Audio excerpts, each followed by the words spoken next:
Assalamualaikum warahmatullahi wabarakatuh.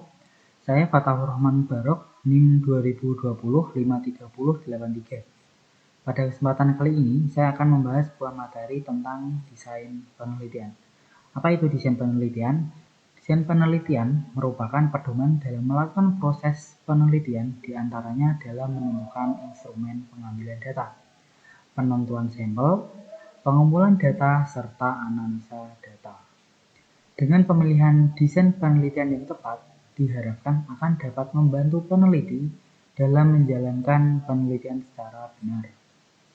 Tanpa desain yang benar, seorang peneliti tidak akan dapat melakukan penelitian dengan baik karena tidak memiliki pedoman penelitian yang jelas. Okay, next. Case studies research, desain penelitian. Latar belakangnya. Yang pertama, studi kasus merupakan penelitian yang memusatkan perhatian pada suatu kasus tertentu dengan menggunakan individu atau kelompok sebagai bahan studinya. Biasanya difokuskan untuk menggali dan mengumpulkan data yang lebih dalam terhadap objek yang diteliti untuk dapat menjawab permasalahan yang sedang terjadi. Oke. Selanjutnya dapat dikatakan bahwa penelitian studi kasus bersifat deskriptif dan juga eksploratif. Yang keempat, terdapat investigasi empiris tentang suatu fenomena yang ingin dipecahkan oleh peneliti. Nah, di sini ada beberapa poin. Yang pertama, apa yang dimaksud dengan fenomena dan sejak kapan suatu itu disebut sebagai fenomena. Misalnya, apa fenomena atau kejadian peristiwa yang ada pada bidang IT, bagaimana dan kenapa orang menggunakan IT, ada yang gagal, ada juga yang sukses. Fenomena bisa digali dengan melakukan penelitian studi kasus. Nah, studi kasus sendiri yang diambil bisa berasal dari suatu organisasi, suatu komunitas tertentu, ataupun dengan cakupan yang lebih luas lagi. Oke, perbedaannya dengan peneliti survei. Pada peneliti survei jumlah sampelnya cukup luas, sedangkan pada case study jumlah sampel yang diambil sangatlah sedikit atau hanya beberapa orang. Persamaannya dengan peneliti survei adalah keduanya sama-sama menggali fenomena. Oke, konsep menurut para ahli atau pakar. Yin tahun 2002. Studi kasus dapat digambarkan, menurut Yin ya, studi kasus dapat digambarkan sebagai proses pencarian pengetahuan yang empiris untuk menyelidiki dan meneliti berbagai fenomena dalam konteks kehidupan nyata. Menurut Polly dan Hangler, tahun 1992, studi kasus berfokus pada penentuan dinamika mengenai pertanyaan lebih lanjut, mengapa seorang berpikir, melakukan sesuatu, atau bahkan mengembangkan diri. Yang ketiga, Taylor, 1997. Studi kasus merupakan metode yang memiliki unit analisis yang lebih mengacu pada sistem tindakan yang dilakukan dibanding pada individunya sendiri atau suatu lembaga tertentu. Oke, selanjutnya menurut Flying Birds tahun 2006. Dalam riset yang menggunakan metode ini dilakukan pemeriksaan longitudinal yang mendalam terhadap suatu keadaan atau kejadian yang disebut sebagai kasus dengan menggunakan cara-cara yang sistematis dalam melakukan pengamatan, pengumpulan data, analisis informasi, dan pelaporan hasilnya. Sebagai hasilnya akan diperoleh pemahaman yang mendalam tentang mengapa suatu terjadi dan dapat menjadi dasar bagi riset selanjutnya. Studi kasus dapat juga digunakan untuk menghasilkan dan menguji sebuah hipotesis. Oke. Yin 2002 dan Lamnek 2005 menyatakan bahwa studi kasus adalah strategi riset penelaahan empiris yang menyelidiki suatu gejala dalam latar kehidupan nyata. Strategi ini dapat menyertakan bukti kuantitatif yang bersandar pada berbagai sumber dan perkembangan sebelumnya dari proposisi teoritis. Studi kasus dapat menggunakan bukti baik bersifat kuantitatif maupun kualitatif. Penelitian dengan subjek tunggal memberikan kerangka kerja statistik untuk membuat inferensi dari data studi kasus kuantitatif. Oke, next. Tujuan penelitian studi kasus. Tujuannya yang pertama, tujuan studi kasus secara umum bisa dirinci sebagai berikut. Pertama, peneliti menggunakan metode untuk memahami dan menyesuaikan masalah yang diteliti, efektif untuk menunjukkan hubungan responden dengan peneliti, yang terakhir, memungkinkan para pembaca untuk menemukan hasil yang berkaitan dengan konsistensi gaya, faktual, dan internal, yaitu berupa kepercayaan pada hasil penelitian tersebut. Tujuan dari studi kasus secara spesifik bisa dijabarkan sebagai berikut. Yang pertama, pada bidang psikologi dapat mengungkapkan atau mendapatkan informasi pada suatu perilaku, sikap, respon, pemikiran kognitif, dan sebagainya. Pada bidang sosiologi dapat mengkaji secara mendalam mengenai interaksi antar komunitas, organisasi masyarakat, dan sebagainya. Pada bidang eksperimen dapat menemukan teori atau menghasilkan teori baru. Oke, jenis-jenis penelitian studi kasus. Yang pertama, studi kasus eksplanatori. Nah, di sini studi kasus eksplanatori merupakan studi kasus yang cocok digunakan untuk penelitian dengan jenis studi kasus kasual. Penelitian studi kasus eksplanatori bertujuan untuk memaparkan atau menjelaskan suatu hubungan antara dua variabel atau lebih.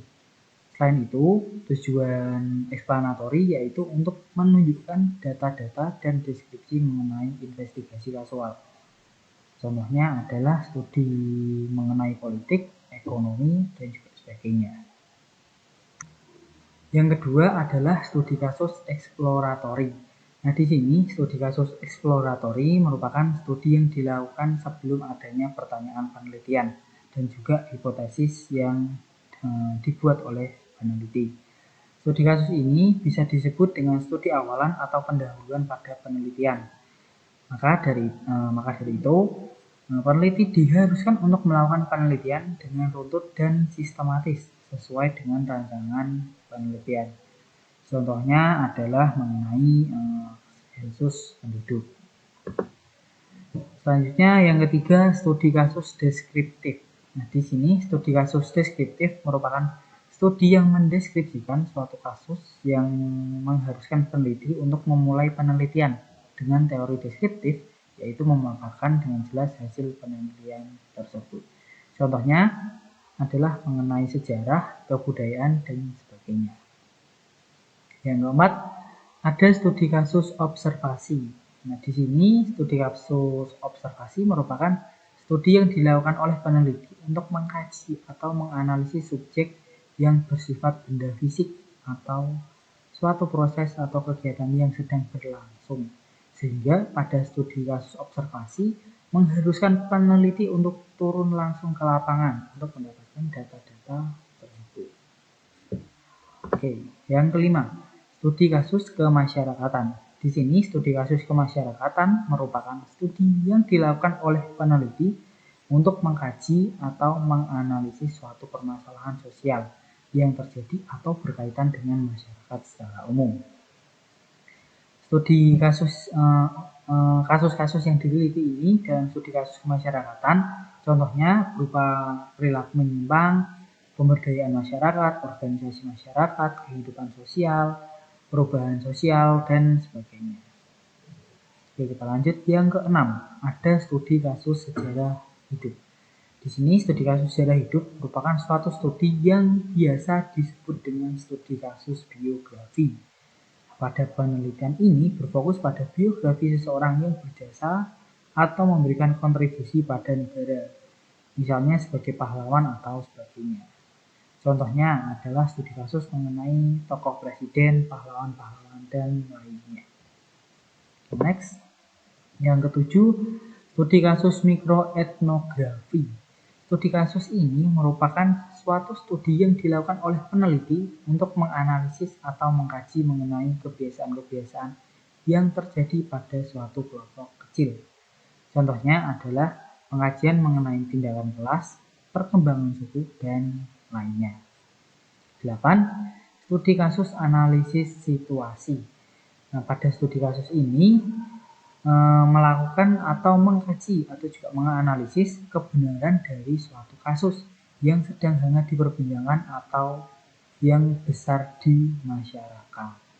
Contohnya adalah mengenai perkembangan teknologi, pengaruh penggunaan media sosial, dan yang lain sebagainya. Oke, bentuk studi kasus berdasarkan permasalahan penelitian. Yang pertama ada studi kasus instrumental tunggal. Di sini studi kasus instrumental tunggal yaitu merupakan studi kasus yang menganalisis atau mengkaji sebuah kasus dan menjelaskan dengan deskripsi. Pada penelitian ini juga kasus tersebut menjadi instrumen untuk penggambaran secara rinci. Yang kedua ada studi kasus jamak. Studi kasus jamak merupakan studi kasus yang menganalisis atau mengkaji lebih dari satu atau banyak kasus pada sebuah penelitian. Penelitian ini juga bisa mengkaji suatu permasalahan, namun banyak isu yang digunakan sehingga penelitian ini dapat dikatakan penelitian yang kompleks. 3. Studi kasus mendalam. Studi kasus mendalam merupakan studi kasus menganalisis atau mengkaji suatu kasus yang memiliki ciri khas atau keunikan. Penelitian ini hampir mirip dengan penelitian naratif, namun prosedur dalam kajiannya lebih rinci sehingga sangat berkaitan dengan konteks. Oke, ciri-ciri penelitian studi kasus yang baik. Nah, di sini saya akan membawakan ciri-ciri penelitian studi kasus yang baik. Nah, ciri-ciri penelitian studi kasus yang baik yaitu memiliki karakteristik seperti yang akan saya sebutkan nanti. Yang pertama, memandang objek penelitian sebagai kasus atau permasalahan. Yang kedua, memandang kasus sebagai fenomena yang bersifat kontemporer. Yang ketiga, dilakukan berdasarkan kenyataan atau fakta yang ada. Yang keempat, menggunakan berbagai sumber data untuk diteliti. Yang kelima, menggunakan teori yang sesuai dengan pedoman atau acuan penelitian. Oke. Kelebihan dan kekurangan penelitian studi kasus. Kelebihan atau keunggulan penelitian studi kasus yaitu studi kasus dapat mengungkap hal-hal spesifik, detail, dan rinci yang tidak bisa dijelaskan dengan penelitian yang lain. Selain itu, penelitian studi kasus juga dapat menguak makna di balik permasalahan atau fenomena yang diteliti dengan kondisi yang apa adanya. Studi kasus tidak hanya sekedar memberikan laporan secara faktual, akan tetapi juga dapat memberikan suasana, nuansa, dan pikiran-pikiran yang dapat dikembangkan menjadi bahan penelitian lainnya. Kekurangan atau kelemahan penelitian studi kasus. Yang pertama adalah pada penelitian kuantitatif, studi kasus agak dipersoalkan karena reliabilitas, validitas, dan generalisasi. Studi kasus tidak selalu cocok dengan menggunakan penelitian kuantitatif karena tujuannya menggeneralisasi. Oke. Yang ketiga, studi kasus yang bersifat observasional mengharuskan peneliti untuk terjun langsung supaya mendapatkan data yang valid. Nah, selanjutnya ada langkah-langkah dalam penelitian studi kasus. Yang pertama, pemilihan kasus haruslah berdasarkan alasan yang matang, sehingga penelitian tersebut berjalan dengan proses-proses penelitian sesuai prosedur dan dapat mencapai tujuan penelitian. Kasus bisa harus disesuaikan dengan bidang-bidang yang disesuaikan dengan tujuan penelitian. Selain itu, harus juga dijadikan permasalahan tersebut masuk akal dan ada latar belakang yang jelas. 2. Ada pengumpulan data. Nah, untuk pengumpulan data ini disesuaikan dengan penelitian. Apakah harus menggunakan observasi, wawancara, analisis dokumen, survei, dan sebagainya. Pengumpulan data memperhatikan objek yang diteliti, sehingga data yang didapatkan dapat dibuktikan atau diuji secara valid. Dapat dikatakan bahwa peneliti harus menggunakan teknik pengumpulan yang sesuai dengan penelitian, supaya mendapatkan data-data yang valid. 3. Analisis data. Dilakukan setelah mendapatkan data-data berdasarkan teknik-teknik pengumpulan data yang sesuai. Setelah data-data tersebut dikumpulkan, maka peneliti menganalisis, mengorganisasi, dan mengklasifikasi temuan-temuan tersebut. Teknik analisis data yang digunakan haruslah jelas sehingga tidak menimbulkan kerancauan analisis data. Oke, langkah-langkah dalam penelitian studi kasus. Ini poin selanjutnya, yaitu ada perbaikan. Perbaikan di sini dilakukan pada penelitian yang dilakukan haruslah didapatkan hasil penelitian yang sempurna, sehingga mengharuskan perbaikan walaupun data-data sudah dikumpulkan dan diklasifikasi. Perbaikan ini bertujuan untuk penguatan atau penyempurnaan hasil penelitian. Bisa jadi peneliti ternyata membutuhkan data-data baru, sehingga peneliti harus terjun lagi ke lapangan untuk mendapatkan data-data tersebut. Selanjutnya ada penulisan laporan. Penulisan laporan pada sebuah penelitian haruslah urut sehingga dapat dipahami dengan mudah. Selain itu, penulisan laporan penelitian haruslah komunikatif, menggunakan bahasa baku, efektif, dan efisien, serta jelas. Penulisan laporan penelitian juga harus mempertimbangkan kebermanfaat dari penelitian tersebut, sehingga pembaca bisa mengambil manfaat atau kegunaan penelitian tersebut digunakan pada masyarakat secara umum. Nah, seperti itu materi tentang desain penelitian yang dapat saya sampaikan. Apabila ada kekurangan, saya mohon maaf. Saya akhiri. Wassalamualaikum warahmatullahi wabarakatuh.